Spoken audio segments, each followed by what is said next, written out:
ശബരിമല മകരവിളക്ക് തീർത്ഥാടനത്തിന് അല്പസമയത്തിനകം സമാപനമാകും. ഹരിവരാസനം പാടി രാത്രി 11 മണിക്ക് നട അടച്ചതിന് ശേഷം മാളികപ്പുറത്ത് മണിമണ്ഡപത്തിന് മുൻപിൽ നടക്കുന്ന ഗുരുതിയോടെ തീർത്ഥാടനകാലം സമാപിക്കും. നാളെ പന്തളം രാജപ്രതിനിധിക്ക് മാത്രമായിരിക്കും ദർശനമുണ്ടാവുക. ശ്രീകുമാരൻ സന്നിധാനത്തും ചെയ്തു തത്സമയം. ശ്രീയത്ത്, അങ്ങനെ ഒരു സീസൺ കൂടി അവസാനിക്കുകയാണ്. വലിയ പരാതികളില്ലാതെ, മറ്റ് പ്രശ്നങ്ങളില്ലാതെ മണ്ഡല മകരവിളക്ക് തീർത്ഥാടനകാലം ഇത്തവണ പൂർത്തിയാകുന്നു എന്നതാണ് പ്രത്യേകത. എന്താണ് നിലവിലെ സന്നിധാനത്തെ സാഹചര്യം? തിരക്കുണ്ടോ അവിടെ?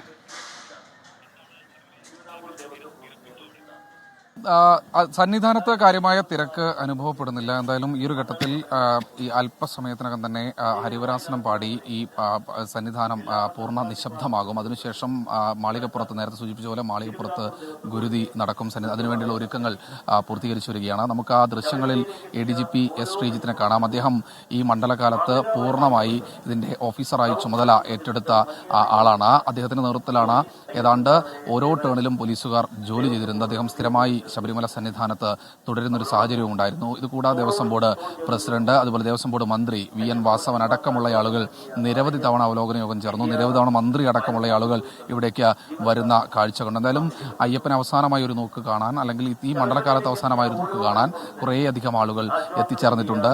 എന്തായാലും അല്പസമയത്തിനകം തന്നെ ഈ നടയടയ്ക്കും. അതിനുശേഷമായിരിക്കും ഗുരുതി നടക്കുക. ഗുരുതിയോടുകൂടി ഇന്നത്തെ ഈ സീസൺ സമാപനമാകും. നാളെ രാവിലെ രാജപ്രതിനിധിക്ക് അയ്യപ്പനെ എത്തിക്കാനുള്ള സമയമാകും ഉണ്ടാവുക. അത് രാവിലെ 6:30 മണിയോടുകൂടി അതും പൂർത്തിയാകും. താക്കോൽ കൈമാറി രാജപ്രതിനിധിയും അതുപോലെ തന്നെ പന്തളം പ്രതിനിധികളും മടങ്ങും. അതിനുശേഷം ഇനി അടുത്ത മണ്ഡലകാലത്തിന് വേണ്ടിയുള്ള കാത്തിരിപ്പാണ്. എന്തായാലും ഇത്തവണ കാര്യമായ പ്രശ്നങ്ങളൊന്നും തന്നെ ഉണ്ടായിരുന്നില്ല.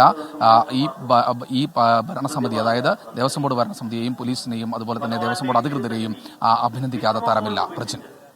ശ്രീകുമാരനാണ് സന്നിധാനത്തു നിന്നും വിശദാംശങ്ങൾ നൽകി.